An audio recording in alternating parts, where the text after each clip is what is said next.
13, 12, 10, 9, 8, 7, 6, 5, 4, 3, 2, bingo. How's everybody doing? Well, as you know, this is Saturday, and I'm Bob Gumbs with the Concerned Forum. And this is one of the shows that I chose not to have a guest come on board. Um, if I'm a little, boring, forgive me. But I think there are some things that need to be said. Um, some of you folks out there might not like it, what I have to say.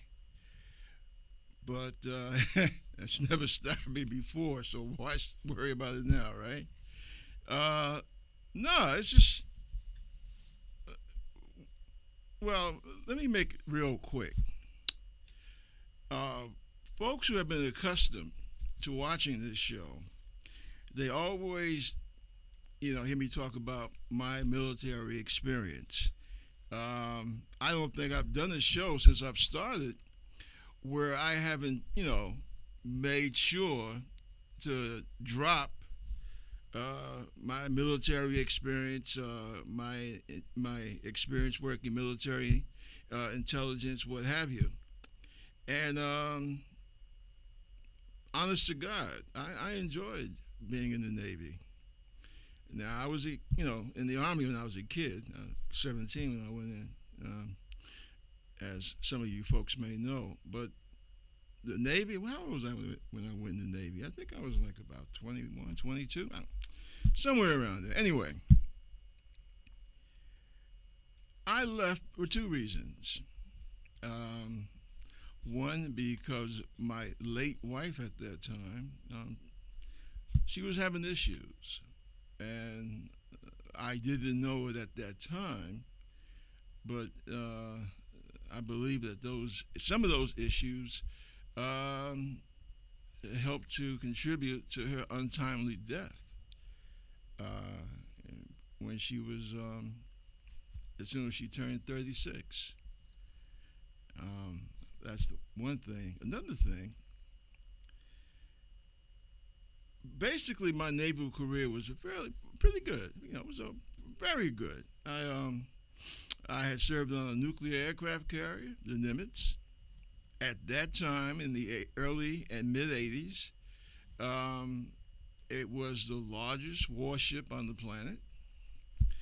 The reactor department office that I worked in, I think that was rated something like about the fourth or fifth most important office on the planet, um, because I was in a nuclear powered craft, which, in the event of a nuclear war, we had our work cut out for us.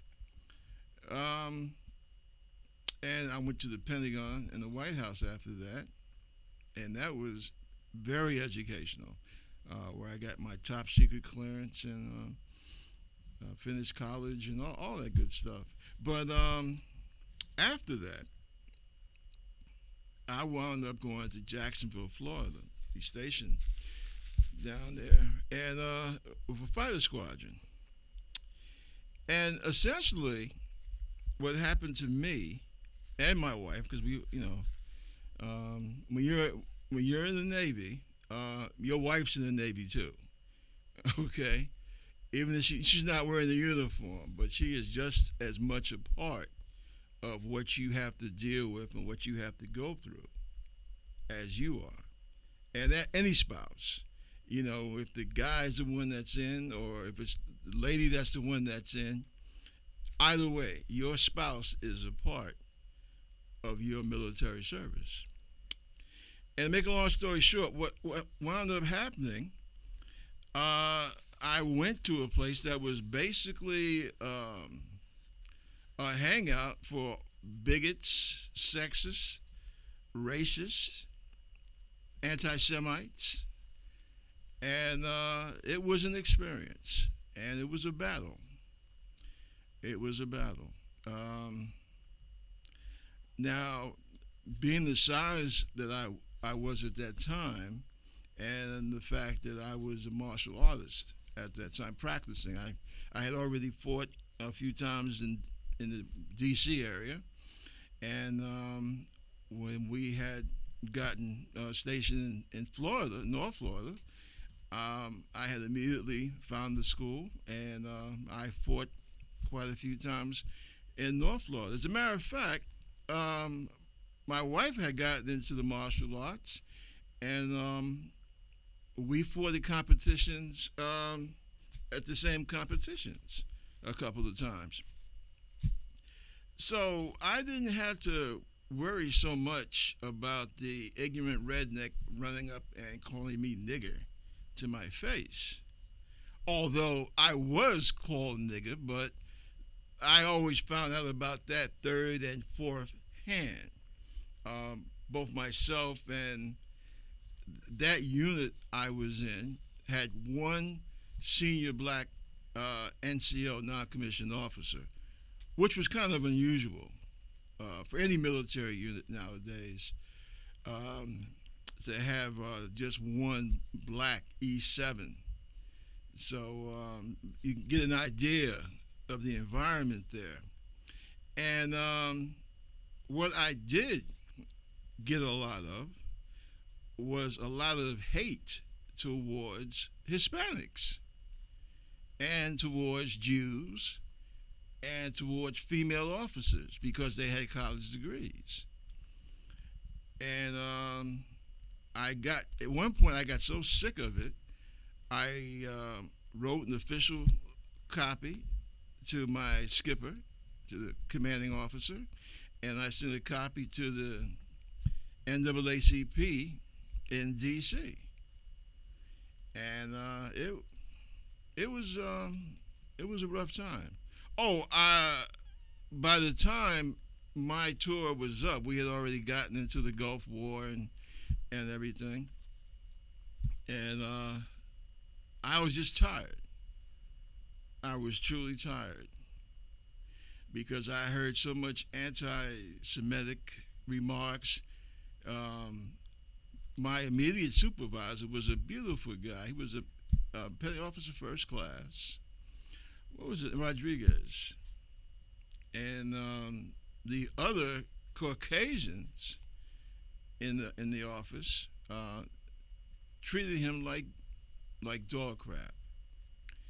And that's something else that I put in my letter, my official letter to the skipper. And make a long story short, what happened? We got a new skipper. It turned out that his wife and my wife were both Washington area ladies. Although my late wife was from Virginia, she had worked in the D.C. area for a few years, and so had the skipper's wife. So they had a lot in common. And she did not care. The skipper's wife did not care for a lot of the, redneck types, and it was interesting.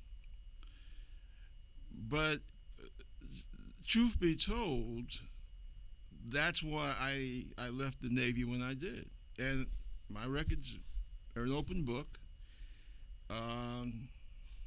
4-0 sailor, the whole bit, but there's something about hate, whether you're in the military or any work environment, civilian or military. It drains people. It truly does. And one of the problems with being stationed in Florida, especially North Florida, and those of you who have experienced Florida, you'll know what I'm talking about. Florida is very strange because the further south you go, the more open, the more diverse it is. It's cool, the further south you get. But from central Florida on up, it's like Mississippi 1964, you know. A lot of hate, Nazi rallies, stuff like that. Um, and one of the reasons, and I hope by now the Navy has done something about that, but North Florida, as you can, know the map, you got Georgia, and then you got, Alabama, Mississippi. And what many people from that part of the country, what they do, they will always transfer there for their shore duty, which might be 3, 4, sometimes 5 years. Then they'll have to go to maybe Norfolk or some other part of the world, but they'll always come back because many of them plan to retire in that same area. Kind of like what you have in Virginia Beach, all right around the Norfolk area. Well, that's the same sort of thing, Pensacola and Jacksonville. And well, like I say, I hope the Navy has done some work on that. But it was a rough experience, and it wasn't because I was new to the service. I mean, my God, I had been in the military when I was a kid, and I'd already been to sea, 3 years or so, and then on shore for almost my goodness, from '82 to the end of '87. So I wasn't a greenhorn or anything. It was just that in our squadron, when I got there, the original skipper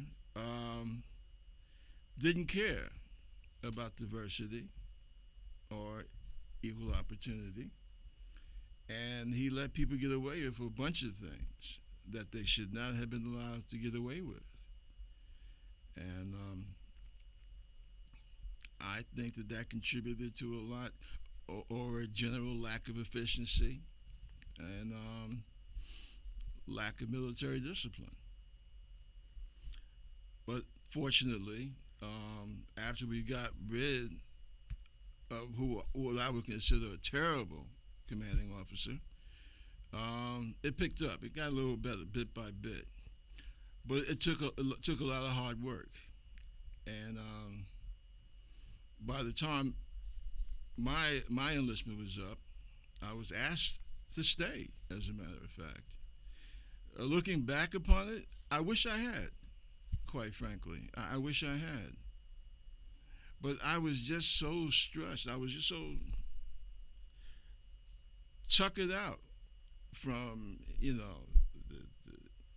anti-Jewish cracks, the anti-Hispanic cracks, knocking down, verbally assaulting women because they worked hard enough to obtain a college degree and an officer's commission. And all that stuff jammed together. Plus, my concern about my wife's health and what have you, which, by the way, I think our being stationed in that area, North Florida, contributed to what ultimately killed her. I never had the money for a fancy lawyer, or I would have made a case about it while she was still alive. That's something else you always got to keep in mind. Down south, they don't give a damn about the environment. Okay, I'm talking in terms of the government. That's not one of their big priorities. And as you can see with the present governor that they have in Florida, you can see for yourself. Global warming or climate change is those are bad words because they don't wish to face the reality. But that's what made me leave the Navy. And I think I will carry that regret with me till the day I die, if I live to be 100. But that's why. And I wanted to get that off my chest because unfortunately, I see the same sad, sick. Try to watch my language a little bit. You know how dirty mouth us old sailors can be, but that's one of the sicknesses that I see in our nation now, and that's why I was able to predict quite accurately. Unfortunately, I knew that Trump was going to win, and I think I blame a lot of people, to be honest about it. Those people in the red states down there, um, who are now scared to hell because they see the Republican Party that they ran around was so happy about, and Donald Trump, and talking about Hillary like a dog. You know, hey, lock her up, lock her up. Now we find out that Trump and his minions are knee deep in financial monkey shines with Putin and the rest of those Russian oligarchs. And I'll be quite frank about it. As soon as I heard about it, I knew that something was up.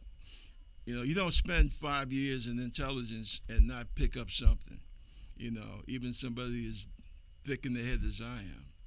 And I told a number of people, and I guess only, history will see if I'm right or wrong. I believe that Donald Trump will, A, either be impeached, B, will not finish out his full 4 year term, or C, that if he does finish the 4 year term, he will be tragically weakened, and so will the Republican Party. But I see those are the three possibilities I see for Donald Trump. I don't see any others.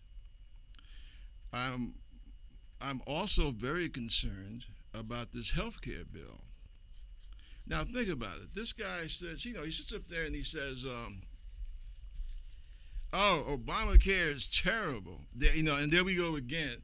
I mean, this guy, he has Obama on the brain. And, his wife really needs to sit him down and have a chat with him. Why are you so fixated on that tall, slim, very intelligent, good-looking black man? What is it with you? And everything is Obama. He talks about Obama more than he talks about his wife, for crying out loud. But here we go again. Obamacare is terrible. Well, guess what? I didn't like Obamacare, but not for the same reasons that he did. He didn't like it. My problem with Obamacare was that it was not enough. See, America, in my opinion, will show that she is becoming a mature, civilized nation when she joins the ranks of the rest of the civilized world and has some type of national single payer health care. Now I've seen this in Canada, in Europe. I've seen people get involved in accidents with, and you know what happens when they're carried into the hospital? They get fixed. Okay, they're made better. And you know what you don't see? A zillion pages of paperwork.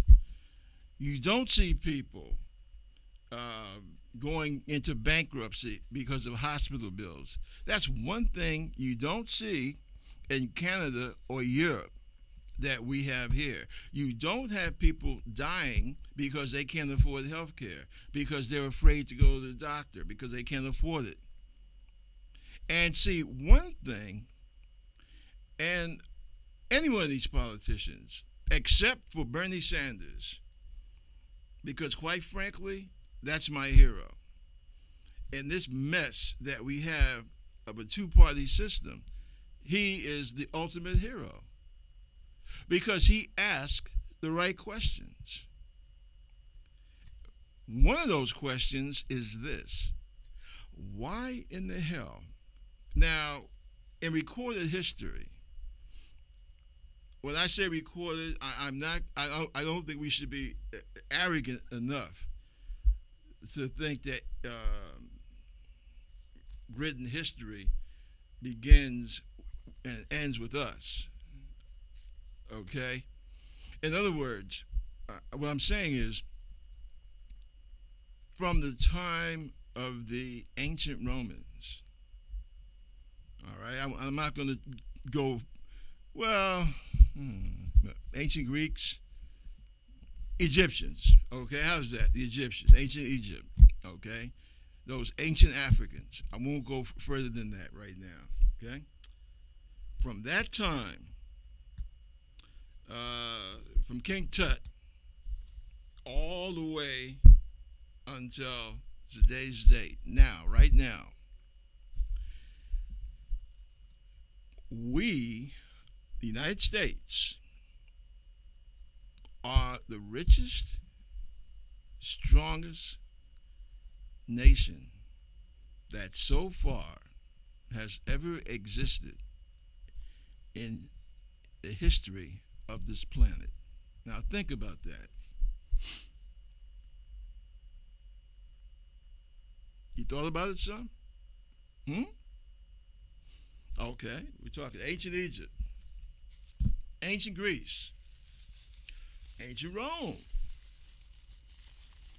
the Byzantine empires, right? The early Middle Ages, the Middle Ages.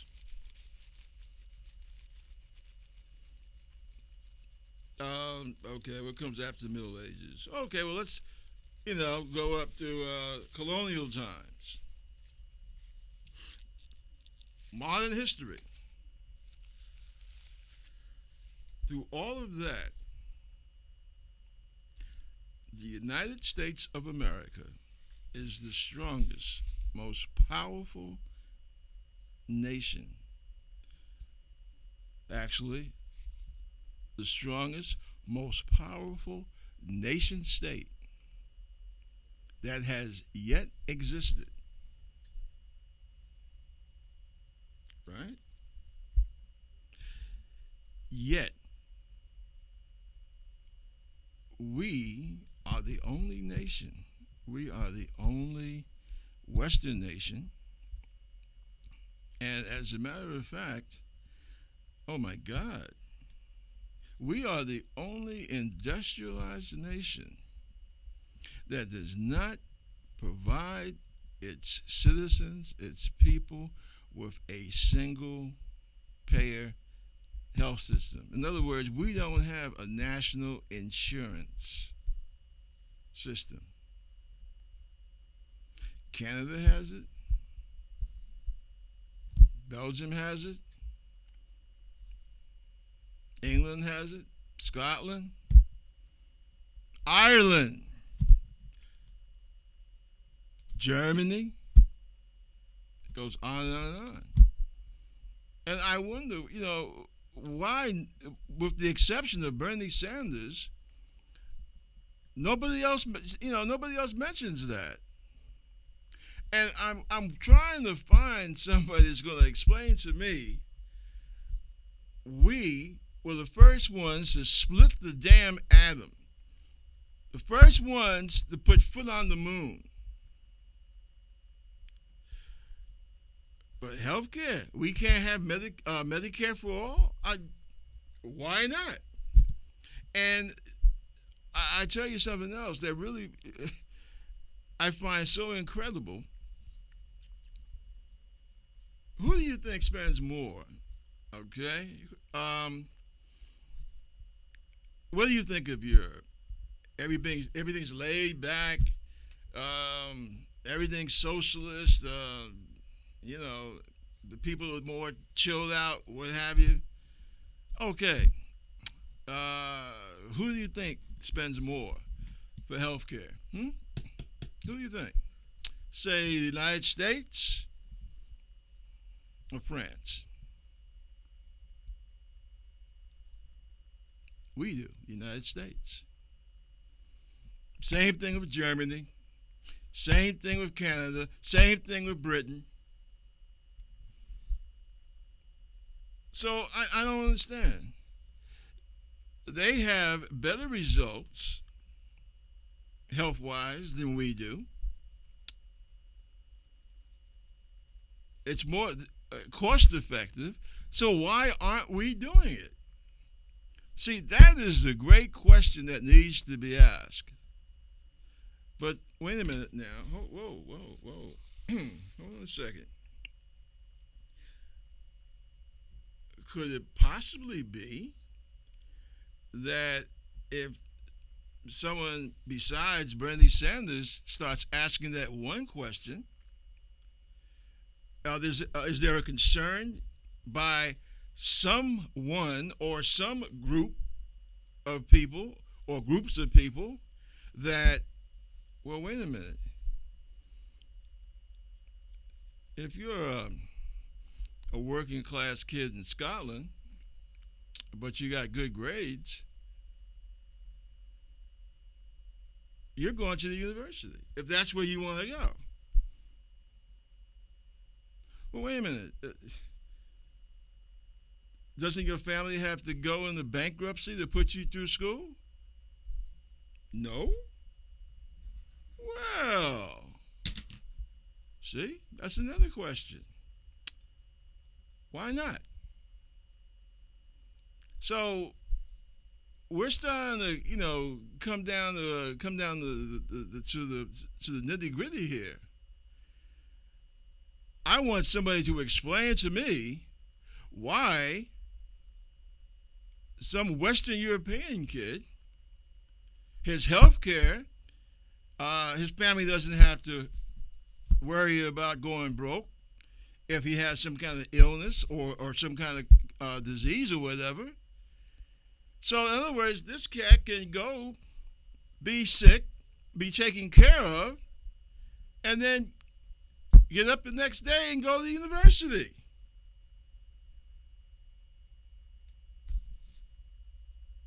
That's Western Europe. I'm an American. I thought that we were supposed to be number one. Oh, and by the way, do you know, and I always have to caveat myself when we start talking about race. You know how America is. But, if I was a working class white guy between the ages of, I don't know, 30 and 60, I'm just throwing numbers out there, but they're correct numbers because I just read yesterday that middle-aged white guys are dying rapidly. Who don't have college degrees, they are dying at a terrible rate. Why is that? Huh? Why the hell is that?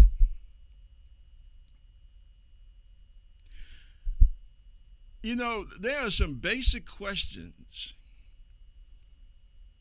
that need to be answered. Well, no, hold on a second. Let me back up. There are some basic questions that need to be asked about who are we as a society and just what the hell do we think we're doing. Now, I'll tell you something, because it's something else I want to hit real quick because I don't want to run out of time. I was for Bernie Sanders. Okay? There were aspects of Hillary Clinton that I didn't agree with. And I'll tell you something else too. I deplore the way that the DNC handled the Democratic primary. No bones about it. Okay? However, failing that, I was not one of those people that said, well, if I can't have Bernie, I'll take Trump or I'll just say the hell with it. because you see what that has gotten us. I was not one of those people that said, hey, well, if I can't have Bernie, I'm just going to vote green or libertarian. Or I'm just going to stay home, drink beer. Which, looking at my waistline, I drink too much anyway. But I didn't do that. I'm a registered Democrat, and I said, well, we can handle the whole business about how to run a proper and fair and open Democratic convention after this battle is over. But I think what many people did who were non-Trump supporters, what we did one of the dumbest things people can do, and that is we fought in a burning house. Only fools fight in a burning house. And that's what happened.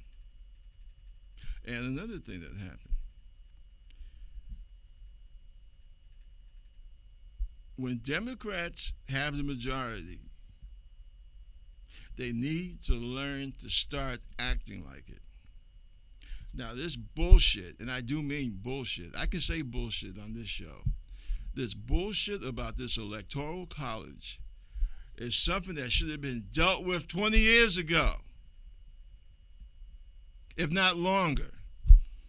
This is a leftover from the beginning of this republic when we were doing that, a black is 3/5 of a white man, and we got to do this for the South because they have less white people but more slaves and all that other crap. And that's where the whole electoral college crap comes from. And frankly, that should have been gotten rid of when we killed the 3/5 compromise. And Democrats should have always been on top of that. But we weren't. So I bring that to say two things. I bring that to the table to say two things. Number one, Trump has no damn mandate. More people voted for Hillary Clinton than voted for him. That's the first thing. That's not counting the folks that voted green or voted libertarian or didn't vote at all. Got it? So he has no mandate. He did not win the election. He was appointed by the Electoral College. Period. That's the first thing. That's the second thing. Excuse me. Now, one thing I got to say this, and because with me this is kind of personal. Occasionally, when you see Trump and his Klansmen, and some people might get upset about that. I call it like I said. You make your chief of staff a guy that edited a hate magazine. As far as I'm concerned, you're a Klansman. What did Ma tell you? Huh? What did Ma tell you? Things like birds of a feather flock together, right? Mom wasn't, she might have been old-fashioned and she might have been mistaken about some things. But on some things, good, decent, basic common sense, she was right about that. Yes, sir. You don't run out and do everything you can not to offend yourself. Not to offend bad people like Klansmen, like Nazis, okay? American Nazis. And then when I see you gathering, and I see these are the type of people that you have around you, and I say, oh, well, there goes so-and-so of his little posse of Nazis. Don't get insulted, because that's part of your support. Those were the people that were holding cross burnings in your honor. Your chief of staff, his magazine did so much to damage people of color. So that's what you did. So I'm not gonna, I'm not gonna mince words. Now, when I see, scenes of Trump sitting at the table and he's got Omarosa around, that's that woman's name, right? Omarosa, whatever. Her and one or two other black guys. I guess there is some kind of table statues or something because they're not in control of a damn thing. Believe me, they don't control jack. Okay, they're just there. I guess they represent. Remember what that convention, where the hell it was, Trump was, and he calls out to the crowd, "Hey, where's my African American?" Well, I guess they are it. Okay. Now, I tell you what. Ask Omarosa what she going to do to stop, to stop the Republican Party from preventing people of color and poor people from being able to vote like they're doing in many of these states. Ask her what's her position on that. All right? Let somebody find out what value she really serves.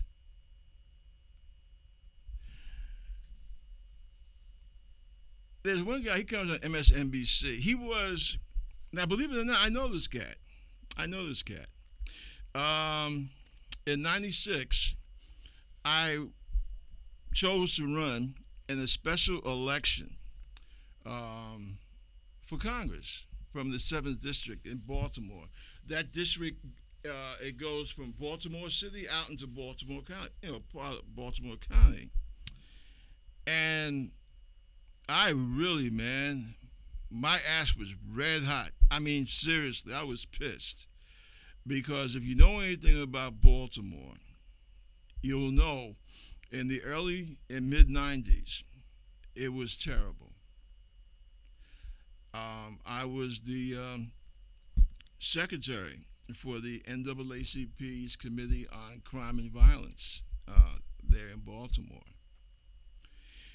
And I would beg people, beg black politicians, look, we got to do something about this. We got to make a statement, right? Nothing happened. Nothing happens. What was the name of the brother? Was it not Rodney Orange, but the guy who was the president of the Baltimore chapter at that time, because he was a vet too.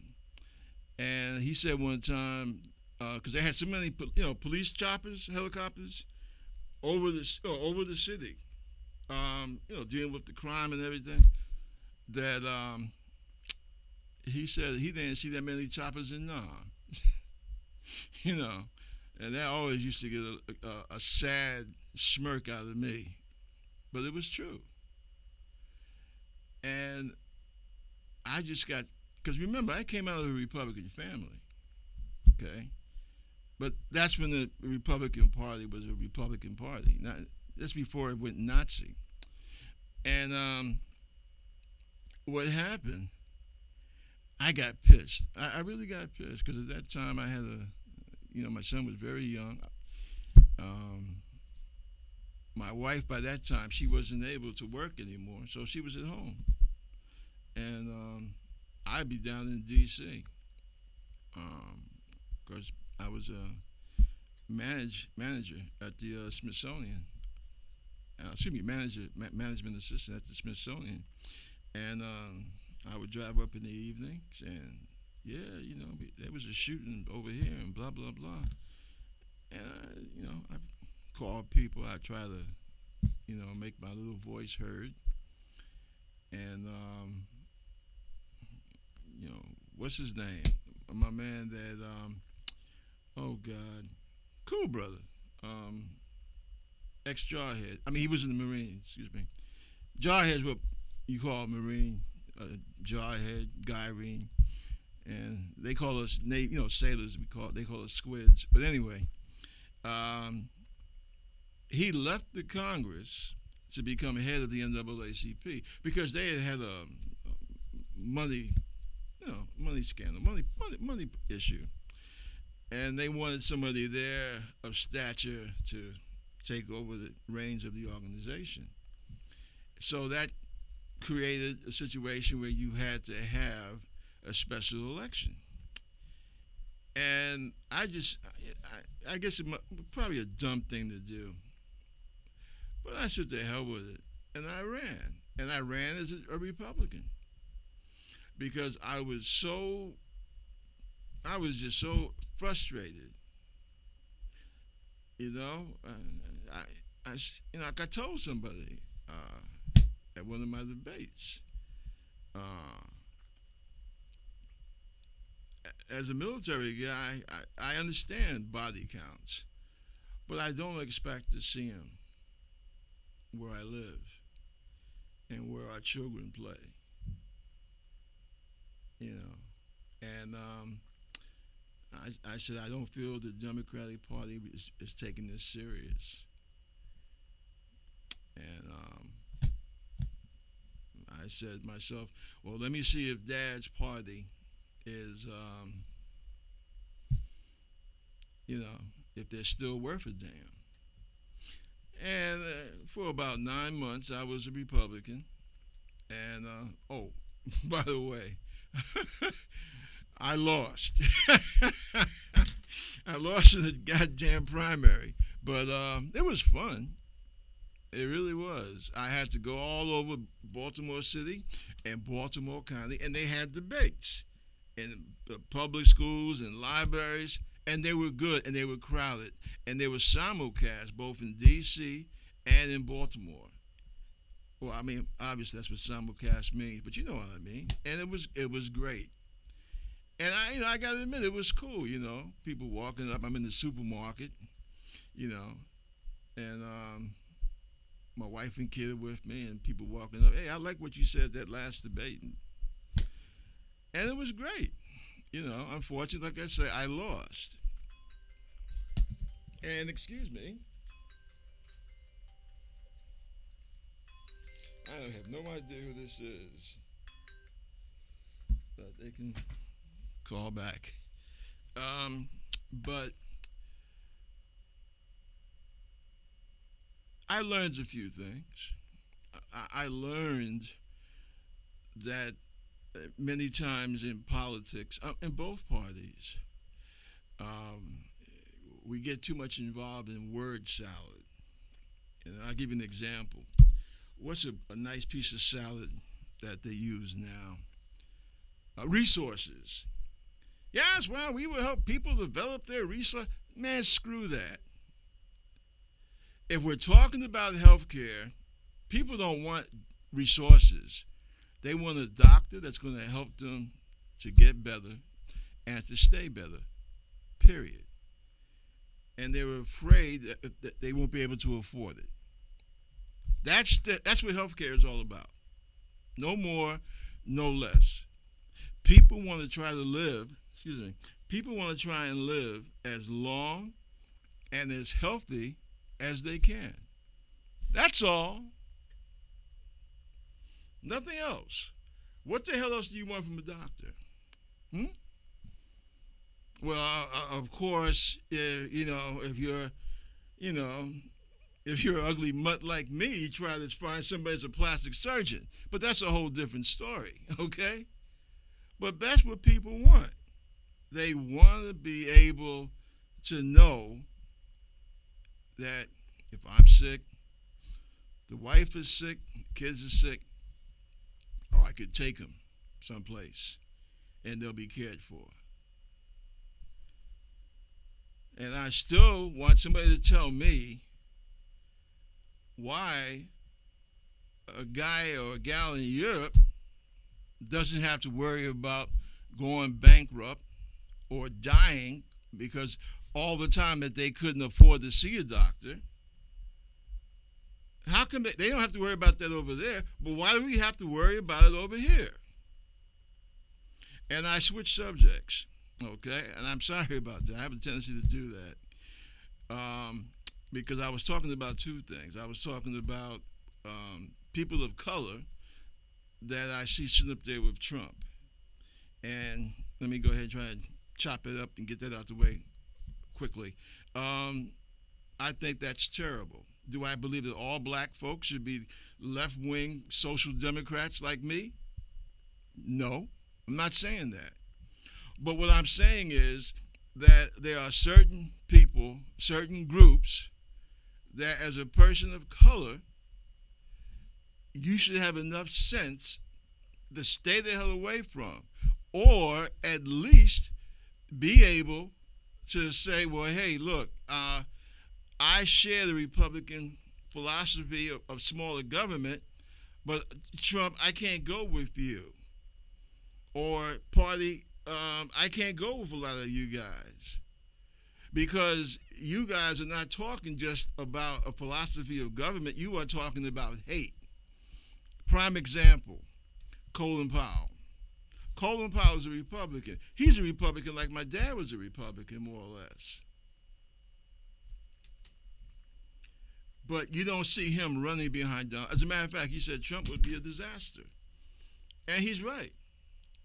Okay? That guy I was getting ready to talk about, what's his name? You know him when you see him. He's on MSNBC all the time.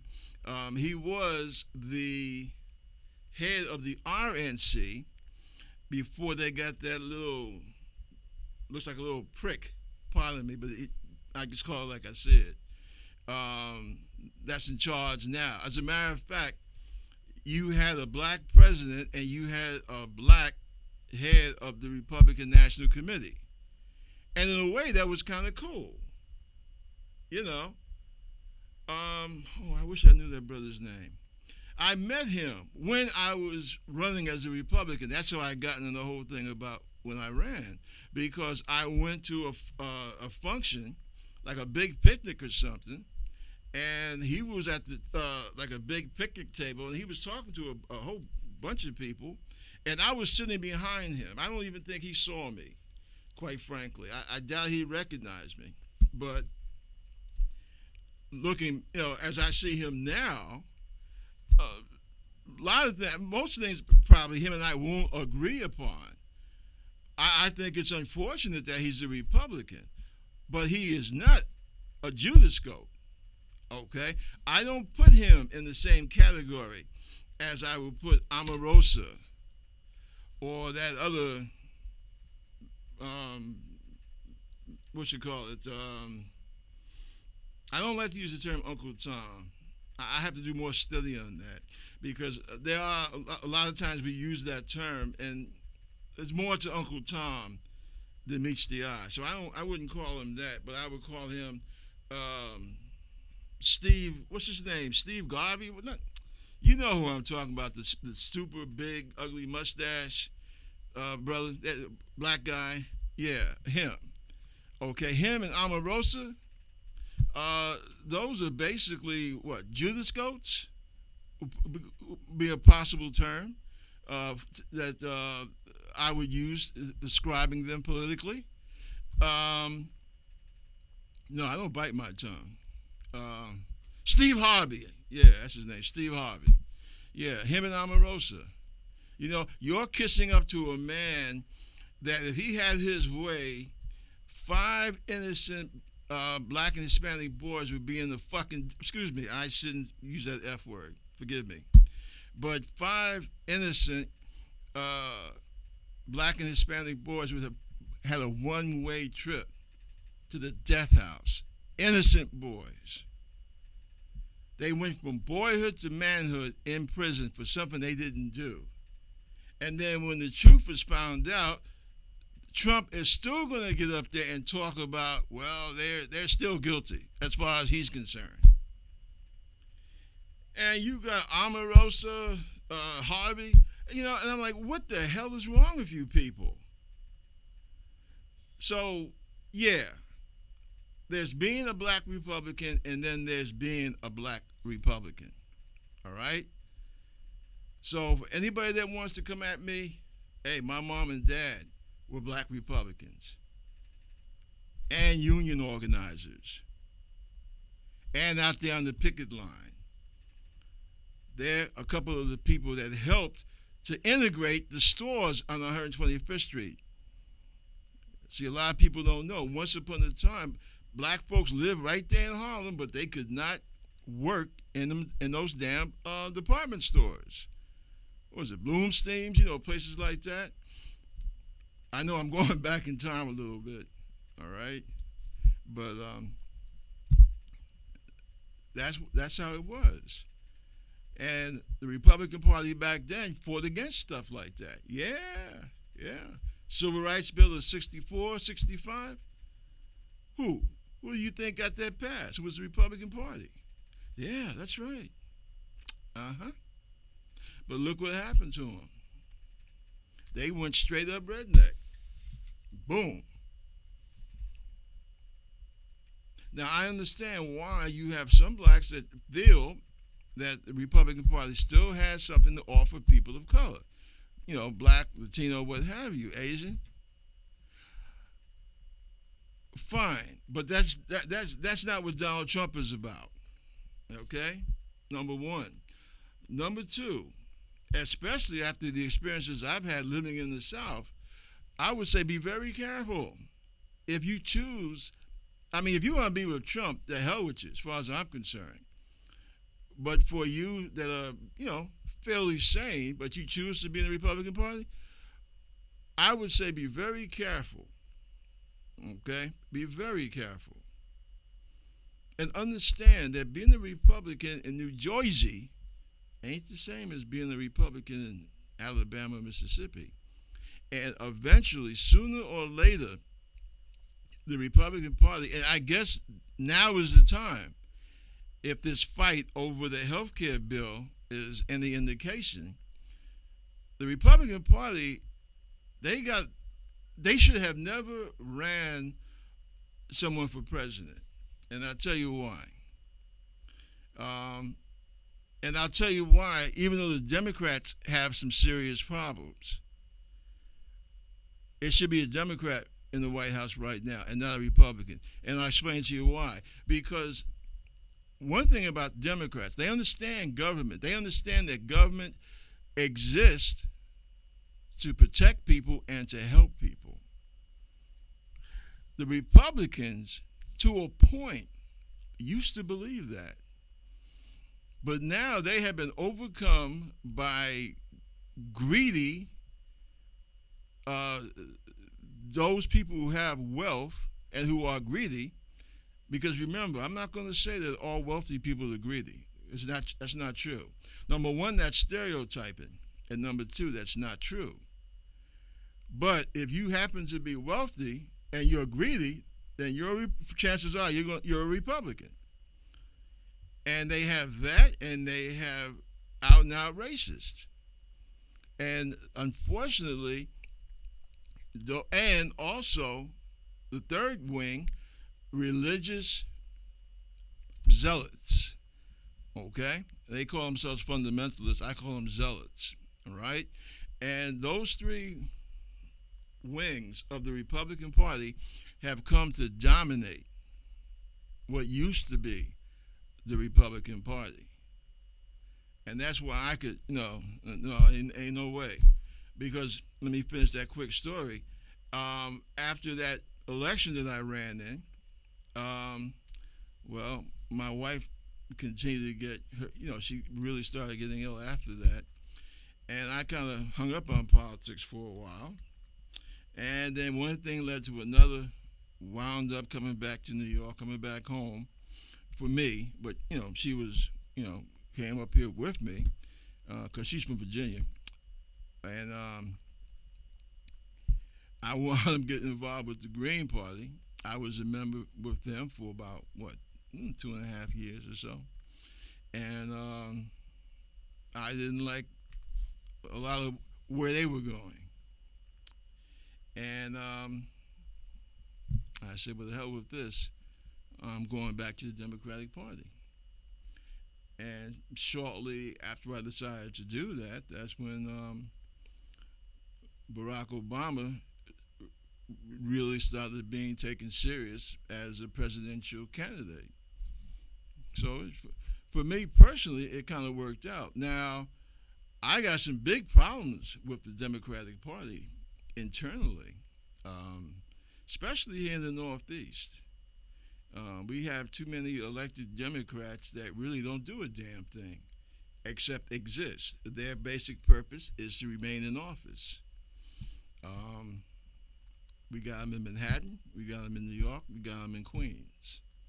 That's all they do. They run for election. You know, hey, I like being in Congress, so I'll stay there. Never mind that you're not doing a damn thing. You serve no purpose, but that's something that we have to work out.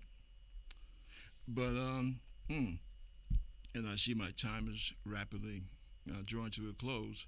Let's just say that I'm very worried about the state of the country right now. Um, as far as I'm concerned, we have a president now that some people might say that he is a traitor um, for what he has possibly been doing with Vladimir Putin and the Russian oligarchs. And unfortunately, more and more, that's starting to look like a very good possibility. And unfortunately for the Republican Party, when, if and when this is found out, if the truth finally comes out, Trump will take the Republican Party down with him. And some wise Republicans were worried about that from the beginning, but I guess we're going to see. And for all you folks that voted for Trump and realized now that you got the shaft, I don't know.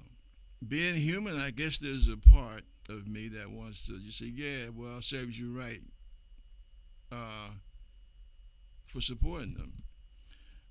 But there's another part of me, I guess, the Catholic school kid in me, especially you folks that got kids and, husbands or wives that are ill and you need your health care.